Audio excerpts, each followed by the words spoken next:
नमस्कार आप सभी को।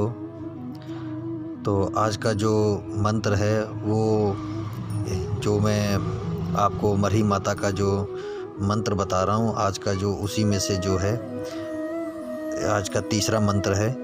इसको जो है आपको पहले की विधि की तरह ही इसको याद कर लेना है। और इस मंत्र की प्रक्रिया ऐसी है कि अगर आपको अकेले इस मंत्र का प्रयोग करना है तो आपको जो है पहले मरही माता को याद कर लेना है। और जो रोगी आपके पास आया है उसको आप अपने सामने बैठाकर उसको पहले किसी सुरक्षा कवच के तरह उसको घेरा लगा दीजिए कि उसके ऊपर अगर कोई भूत प्रेत है वो बाहर जाने ना पाए, भागने ना पाए। तो आपको पहले इस मंत्र से जो है नींबू को अभिमंत्रित कर लेना है, लौंग लगाकर, जो मैंने दूसरे वीडियो में बताया हुआ है कि नींबू में कैसे लौंग लगाना है मंत्र पढ़ के, उसी तरह आपको लगाकर उसको जो है पढ़कर जो है उतारना है। और उसके सामने ही उसको 4 टुकड़े करके जो है शमशान में गाड़ दीजिएगा। और वहाँ पर आपको मरही माता के नाम से शराब की धार भी देनी है।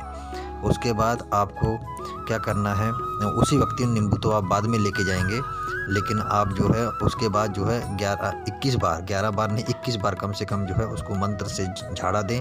ऐसा एक दिन में 3 बार करना है अगर इस मंत्र का प्रयोग कर रहे हैं तो रोगी के ऊपर से आपको 3 बार झाड़ा करना है और लौंग अभिमंत्रित करके दे देना है खाने के लिए। और जो आपने यज्ञ किया है उसकी राख जो है आपको अभिमंत्रित करके देनी है नहाने के लिए। और लगातार आपको 10 से 11 दिन जो है उसको झाड़ा करना है। ये मत सोचिएगा कि एक ही बार करने में ठीक हो जाता है, धोखा होता है। जो ये शैतानी शक्तियाँ होती हैं ये धोखा देने में माहिर होती हैं और आप इनके चकमे में आ जाते हैं कि लगता है कि बिल्कुल ठीक हो गया, ऐसा नहीं होता है। तो सुरक्षा कवच का धागा भी आप बना कर दीजिए और जो है इसका इस्तेमाल करें। और एक ही श्वास में आपको इसको भी पढ़ना है। जैसे मैंने उन दोनों मंत्रों की विधि बताई वैसे ही इसकी भी विधि है। और इससे आप जो है अगर किसी ने मूठ भेजी है उसको भी आप उतार सकते हैं और उसको जो है नीचे गिरा सकते हैं। आपको करना क्या है, अगर आपको लगता है कि मूठ आई है तो अपने जो है बाएं पैर की मिट्टी उठाकर इस मंत्र को पढ़ना है 3 बार या 7 बार या 11 बार। वो आपके ऑरा पावर के ऊपर निर्भर करता है कि आपका जो ऑरा पावर कैसा है और मंत्र कितनी बार बोलने पे ज़्यादा प्रभावी होता है। तो पढ़कर आप उसी मूठ की तरफ मार देंगे तो मूठ अगर या तो गिर जाएगी या तो वापस हो जाएगी। ये आप इसका जो है परीक्षण कर सकते हैं।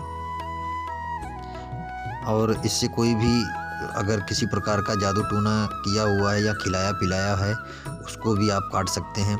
उसको आपको करना क्या है, नींबू को लीजिएगा और उसको पढ़कर दीजिएगा।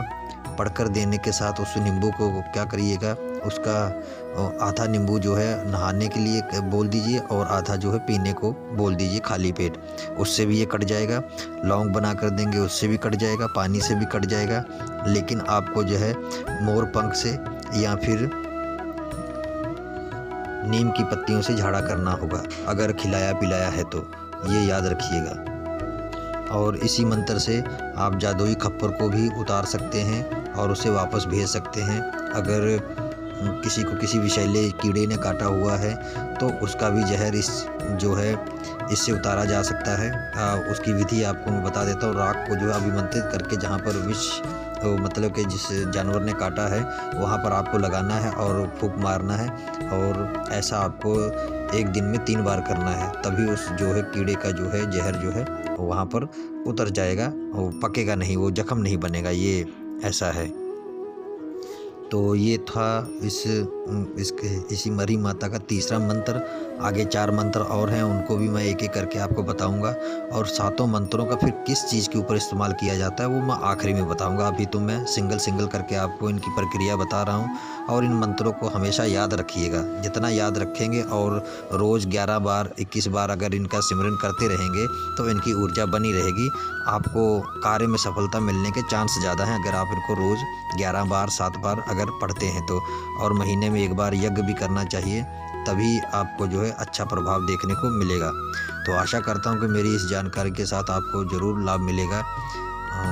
फिर मिलूँगा एक और नए प्रयोग की जानकारी के साथ। तब तक के लिए नमस्कार।